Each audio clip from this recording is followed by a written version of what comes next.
Por la señal de la Santa Cruz de nuestros enemigos, líbranos, Señor Dios nuestro. En el nombre del Padre, y del Hijo, y del Espíritu Santo.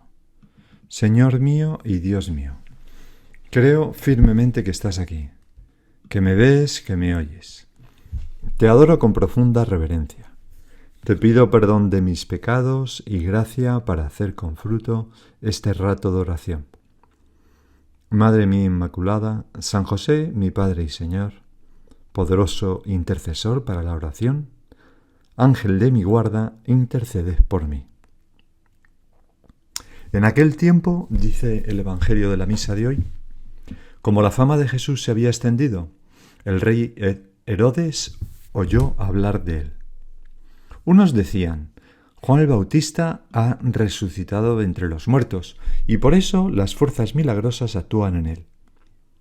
Otros decían: es Elías. Ya sabéis que Elías era un profeta que, según los judíos, debía volver a venir. Otros: es un profeta como los antiguos. Herodes, por su parte, al oírlo, decía: es Juan el Bautista, a quien yo decapité, que ha resucitado. Es que Herodes había mandado prender a Juan, nos dice el Evangelio, y lo había metido en la cárcel encadenado. El motivo era que Herodes se había casado con Herodías, mujer de su hermano Filipo, y Juan le decía que no le era lícito tener a la mujer de su hermano. Herodías aborrecía a Juan y quería matarlo, pero no podía, porque Herodes respetaba a Juan, sabiendo que era un hombre justo y santo, y lo defendía. Al escucharlo quedaba muy perplejo, aunque lo oía con gusto. La ocasión llegó cuando Herodes, por su cumpleaños, dio un banquete a sus magnates, a sus oficiales y a la gente principal de Galilea. La hija de Herodías entró y danzó, gustando mucho a Herodes y a los convidados. El rey le dijo a la joven: pídeme lo que quieras, que te lo daré. Y le juró: te daré lo que me pidas, aunque sea la mitad de mi reino. Ella salió a preguntarle a su madre: ¿qué le pido? La mujer, la madre, le contestó: la cabeza de Juan el Bautista. Entró ella enseguida, a toda prisa, se acercó al rey y le pidió: quiero que ahora mismo me des en una bandeja la cabeza de Juan el Bautista. El rey se puso muy triste, pero por el juramento y los convidados no quiso desairarla. Enseguida le mandó a uno de su guardia que trajese la cabeza de Juan. Fue, lo decapitó en su cárcel, trajo la cabeza en una bandeja y se la entregó a la joven. La joven se la entregó a su madre. Al enterarse sus discípulos, fueron a recoger el cadáver y lo pusieron en un sepulcro. Todo este pasaje tristísimo y realmente lleno de una violencia gratuita, ¿verdad? En el fondo, está narrando la tragedia de un hombre, Herodes, que primero corrompe y aprisiona su conciencia, Juan, quien le dice las cosas, y luego la mata. Es como una metáfora viva. Al principio, su conciencia, Juan, denuncia su pecado, que está representado por Herodías. Le decía, dice el Evangelio, que no le era lícito tener a la mujer de su hermano. Esto es lo que hace la conciencia. Nos dice lo que está bien y lo que está mal, lo que es reprobable y lo que es honroso. Herodes, movido por su pecado, el motivo era que Herodes se había casado con Herodías, dice el Evangelio, encierra a Juan en un calabozo en lo más recóndito de su fortaleza. Es decir,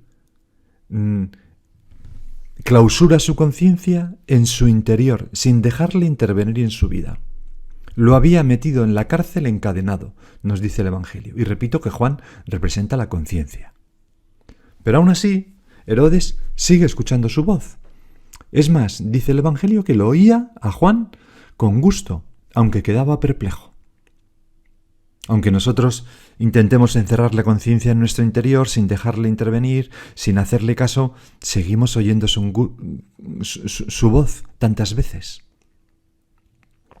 En realidad, se daba cuenta de su importancia y la temía a la conciencia, sin querer perderla. Sabía Herodes que un hombre sin conciencia no es nada. Dice el Evangelio que Herodes respetaba a Juan, sabiendo que era un hombre justo y santo, y lo defendía. Es decir, lo escuchaba su conciencia, pero no le hacía caso. Seguía con Herodías, con el pecado. No vivía con unidad de vida y rectitud. O al menos esa rectitud que le mostraba la conciencia, no te es lícito tener la mujer de tu hermano, no pasaba a la práctica. Y el resultado no se hace esperar. Llega un día propicio para Herodías, para el pecado. Herodes está rodeado de los grandes de este mundo, a los que presta más atención y da más importancia que al pobre Juan, que a su conciencia, encerrado en la mazmorra. Cuando no se escucha y se sigue a la propia conciencia, se empieza a escuchar y a seguir la opinión de otros. Esto siempre pasa.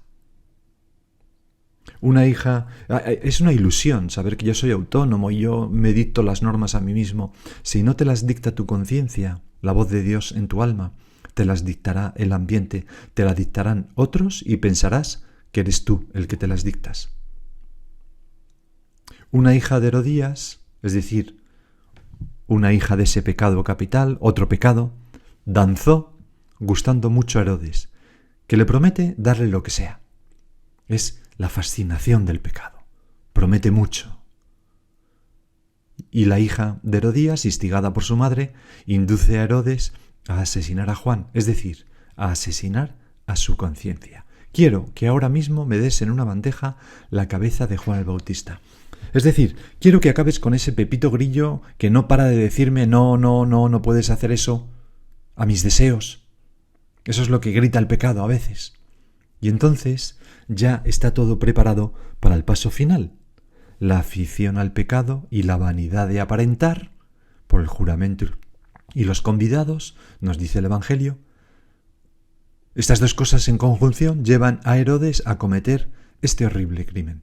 Decapita a Juan y con él la voz de su conciencia, aquel que le decía lo que estaba bien y mal. Y a partir de ahora ya nadie le dirá nada. Se ha quedado sin conciencia y Herodes irá de mal en peor hasta merecer incluso el desprecio de nuestro Señor, que cuando el Viernes Santo es conducido a su presencia enviado por Pilato, no le dirige ni una sola palabra. Es la tragedia de quien asesina lo más noble que hay en sí, la conciencia, la voz de Dios en el alma. Un asesinato que solo nosotros con nuestra libertad podemos cometer. Señor, vamos a hablar un poco de la conciencia contigo. La conciencia que es ese núcleo sagrado del hombre donde escucho tu voz. La conciencia que es luz para el alma, guía para el camino, aquello que dice el Salmo, lámpara es tu palabra para mis pasos, luz en mi camino. Es la palabra de Dios en mí, en mi corazón. Es una brújula para nuestra existencia terrena, un oráculo para responder a la pregunta más importante de la vida: ¿cómo vivir bien? ¿Qué he de hacer para vivir bien? Es algo valiosísimo, pero muy delicado. ¡Ay si se estropea! ¡Ay si se pierde! Deambulamos entonces como ciegos por una montaña escarpada, siempre con riesgo de despeñarnos, siempre tropezando, siempre equivocando el camino. Me acuerdo hace ya muchos años que iba en una furgoneta en la sierra por un camino de esos de montaña y íbamos 9 en la furgoneta y de repente se fundió un fusible, era de noche, y se apagaron los faros de la furgoneta. Fue un momento angustioso porque de repente dejamos de ver completamente y hasta que paramos la furgoneta tenía el pánico de despeñarme por alguno de esos precipicios. Señor, así vamos cuando se apaga la luz de la conciencia en nuestra alma. Señor, no permitas que matemos nuestra conciencia, no permitas que el interés, la avaricia, la mentira, la pasión, la sensualidad, la envidia, el odio o el rencor, o la lujuria, como en el caso de Herodes, ¿verdad?, me hagan sentirme justificado para ir contra mi conciencia una y otra vez, porque puedo acabar destruyendo esa cosa tan fantástica, tan valiosa y tan delicada. ¿Y quién me guiará entonces? ¿Cómo escucharé tu voz? cuando a fuerza de no hacerle caso acabamos con ella, con la conciencia, ya no tenemos freno en una pendiente cuesta abajo que nos conduce a la degeneración moral y desgraciadamente, si Dios no lo remedia y nuestro arrepentimiento nos surge, pues a la condenación. Mira cómo lo dice San Pablo. Cuando escribe a los romanos, aquella sociedad corrompida, ¿verdad? Escribe unas palabras fortísimas muy al principio de su carta. Dice: la ira de Dios se revela desde el cielo contra toda impiedad e injusticia de los hombres, que tienen, fíjate, la verdad prisionera de la injusticia, es decir, atenazada la conciencia. La conciencia, que es quien nos dice la verdad, está prisionera de la injusticia, del deseo de hacer cosas que no son justas y de hacerlas. Piensa en los romanos, aquellas bacanales, los foros donde dejaban que se mataran unos hombres a otros, la tremenda esclavitud, etcétera, ¿no? Se ofuscaron en sus razonamientos, de tal modo que su corazón insensato quedó envuelto en tinieblas. La luz de la conciencia se extinguió. Alardeando de sabios, resultaron ser necios. Por lo cual, y ahora vienen las consecuencias, ¿no? Dios los entregó a las apetencias de su corazón, a una impureza tal que degradaron sus propios cuerpos, es decir, cambiaron la verdad de Dios por la mentira, la verdad de lo que somos por la mentira. Porque también la conciencia nos dice quiénes somos, nos recuerda cómo hemos de vivir.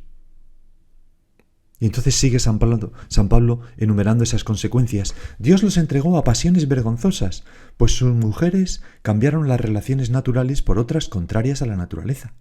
De igual modo, los hombres, abandonando las relaciones naturales con la mujer, se abrasaron en sus deseos unos de otros, cometiendo la infamia de las relaciones de hombres con hombres y recibiendo en sí mismos el pago merecido por su extravío. Y como está hablando, ¿verdad?, de esas perversiones que se producen cuando se pierde la luz de la conciencia. Y como no juzgaron conveniente prestar reconocimiento a Dios, los entregó Dios a su mente insensata para que hicieran lo que no conviene, llenas de toda clase de injusticia, maldad, codicia, malignidad, henchidos de envidias, de homicidios, discordias, fraudes, perversiones, difamadores, calumniadores. Señor, qué tremendo las consecuencias de la pérdida de la conciencia, ¿no? Enemigos de Dios, ultrajadores, altaneros, fanfarrones, ingeniosos para el mal, rebeldes a sus padres, insensatos, desleales, crueles, despiadados, los cuales, acaba San Pablo, aunque conocían el veredicto de Dios, según el cual los que hacen estas cosas son dignos de muerte, no solo las practican, sino que incluso aprueban a los que las hacen y a ellos mismos, porque han perdido la conciencia. Son hombres sin conciencia, como Herodes, han matado la conciencia. Vaya enumeración, ¿verdad?, de pecados, de malas conductas, de decaimiento de la propia naturaleza, de infelicidad en esta vida que nos ha hecho San Pablo. Señor, qué pena. Aunque estas palabras se referían a los romanos paganos, no se aplican también, en cierto modo, a nuestra sociedad. La verdad prisionera de la injusticia. Piensa el aborto. ¿Tenemos derecho? ¿O la injusticia social? Se ofuscaron en sus razonamientos. Esas infidelidades matrimoniales. No, es que a mí Maripili me quiere mucho más que Maricuki, y Maricuki ya está mayor, y Maripili tiene 20 años menos y me voy con Maripili. Rupturas de matrimonio, daño a los hijos, abusos, pornografía. Alardeando de sabios, dice San Pablo, resultaron ser necios. No, yo estoy por encima, a mí esto no me hace daño, tal. Tonterías. ¿Y cómo podemos evitar llegar a una situación tan triste en el que perdemos esa luz del alma que nos conduce por los caminos de la vida para acertar, ¿no?, con lo que es bueno, noble, bello y verdadero? Que todo esto hace la conciencia. Pues lo primero es amar y respetar esa voz de Dios en el alma, la conciencia, es decir, ser hombres y mujeres de conciencia recta, independientemente de la presión del ambiente. Harper Lee, escribió en una ocasión, en aquella novela memorable, Matar a un ruiseñor: la única cosa que no se rige por la regla de la mayoría es la conciencia de cada uno. La conciencia es lo más resistente que hay a la opresión, a la tiranía de la moda, del ambiente. Salvo que queramos acabar con ella, claro, como hizo Herodes, que por el juramento y los convidados le cortó la cabeza a Juan, a su conciencia. Bueno, pues esto, Señor, sería lo primero. Ayúdame, dame un amor grande y un respeto grande a esa voz tuya en mi alma. Lo segundo, no justificarnos. No justificarnos con las ganas que tenemos de algo, o con el deseo fortísimo de algo, o con disculpas del tipo todo el mundo lo hace, o es que es muy difícil. Tampoco disculparnos con él me ha atacado primero, él ha hablado de mí primero mal, y mucho menos utilizar una cosa buena para disculparnos, ¿no? Por ejemplo, el amor. Ese amor erótico, ¿no? Generalmente bajo el aspecto de Eros. No, es que mi amor, yo noto que le quiero, yo noto... El amor es muy bueno, pero es peligroso. El amor, el Eros, ¿no? Sobre todo. Lo decía así C.S. Lewis en Los Cuatro Amores, en ese libro. El verdadero peligro, me parece a mí, no es que los enamorados se idolatren el uno al otro, sino que idolatren el propio Eros, el propio amor erótico entre ellos. El espíritu del Eros parece sancionar todo tipo de acciones que de otro modo no se habrían atrevido a realizar. No me refiero únicamente o principalmente a actos que violan la castidad, que también es igualmente probable que se trate de actos contra la justicia. Lo vemos muy claro en el caso de Herodes, ¿verdad? No solamente es contra la castidad, sino que va contra la justicia. Le corta la cabeza a Juan. O faltas de caridad contra el mundo de los demás. Es por causa del amor que he descuidado a mis padres, engañado a mi socio, fallado a mi amigo en su mayor necesidad. Estas razones, en la ley del amor, pasan por ser buenas. Sus fieles pueden llegar a sentir que hay un mérito especial en estos sacrificios, porque ¿qué ofrenda más costosa puede dejarse en el altar del amor que la propia conciencia? Así dice C.S. Lewis. Pero claro, no es así, ¿verdad? Lo que habría que hacer es oír a la conciencia y poner freno a esa justificación teórica, entre comillas, en el amor para hacer cosas injustas. No, es que la quiero mucho y por eso dejo a mi mujer. Pero bueno. Pero una vez que matamos a la conciencia, al mensajero de Dios, ¿qué nos queda para acertar el rumbo en la vida? Nada, Señor. Por eso, no permitas que intente justificar lo injustificable. Es que es mucho dinero para pagar los impuestos. Oye, pues claro, pero es que entonces voy a tener menos dinero. Pues claro, pero vas a colaborar al bien común, como hacen todos los ciudadanos honrados. No justificarnos, Señor. Que esa voz de la conciencia no se extinga a mí, no se extinga. No debes hablar mal de esa persona. Ya, pero es que es mi jefe, me ha hecho una faena. Bueno, da igual. Da igual. Reza por él. O vete a hablar con él y dile que no hay derecho a eso, pero no hables mal a otras personas de él. A no ser que tengas que recomendar a alguien no entrar a trabajar con él, ¿no? Pero entonces ya empieza a ser pues una cosa de justicia con esa tercera persona. Bueno, lo tercero para mantener la conciencia limpia es la oración sincera con Dios. Dice Santa Teresa de Jesús en las Moradas que, a mi parecer, jamás nos acabamos de conocer si no procuramos conocer a Dios. Mirando su grandeza, acudamos a nuestra bajeza, y mirando su limpieza, veremos nuestra suciedad. Considerando su humildad, veremos cuán lejos estamos de ser humildes. ¿Cuántas veces, Señor, entro en la oración justificando mi conducta porque no hay derecho a lo que me han hecho, no es orgullo, es que se lo merece, y cuando acabo la oración salgo con el propósito de pedir perdón y decir, bueno, pues no, yo he hecho mal también? En la oración dejamos que la conciencia nos hable de amigo a amigo. Y si nos dejamos llevar por esos impulsos de la gracia, ¿verdad? Cambiaremos y quitaremos la suciedad que impide escuchar rectamente a la conciencia. Y por último, se me ocurría, Señor, que para mantener la conciencia limpia necesitamos también la ayuda de los demás, al menos en algunas ocasiones muy concretas. La ayuda de la dirección espiritual. Hemos de preguntar sin miedo. Por ejemplo, cuando no lo tenemos claro. No para que sustituyan nuestra decisión, sino para escuchar una decisión experta y desinteresada. De alguien que nos quiere, que quiere nuestro bien. Alguien que nos va a decir la verdad aunque no nos guste, porque quien bien te quiere te hará sufrir.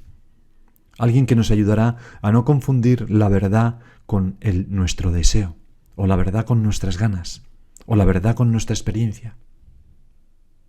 San Juan Pablo II escribió aquello en aquella encíclica que habla tanto de la conciencia, la Veritatis Splendor. Dice: la dignidad de la conciencia deriva siempre de la verdad, de que diga la verdad.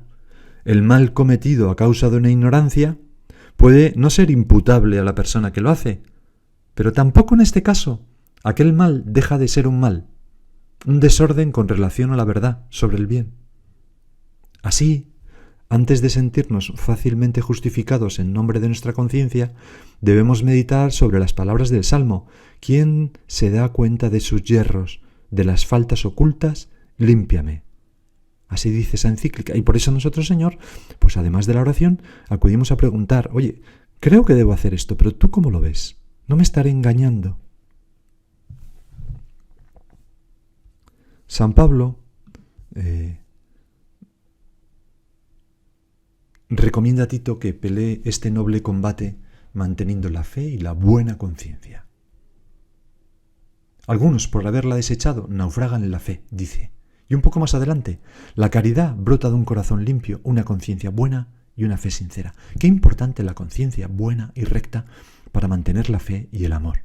Quizás, Señor, a eso te referiste cuando nos dijiste: bienaventurados los limpios de corazón, porque verán a Dios. Cuando es limpio de corazón el que tiene una conciencia no ensuciada. Cuando la conciencia está limpia, incorrupta, te vemos a ti reflejada en ella. Por eso San Pablo insiste a Tito: todo es limpio para los limpios, en cambio, para los contaminados e incrédulos no hay nada limpio, porque su mente y su conciencia están contaminados. Vamos a acudir a nuestra Madre la Virgen y vamos a pedirle que nos ayude a custodiar nuestra conciencia siempre limpia. Y ahora, sigue tú por tu cuenta.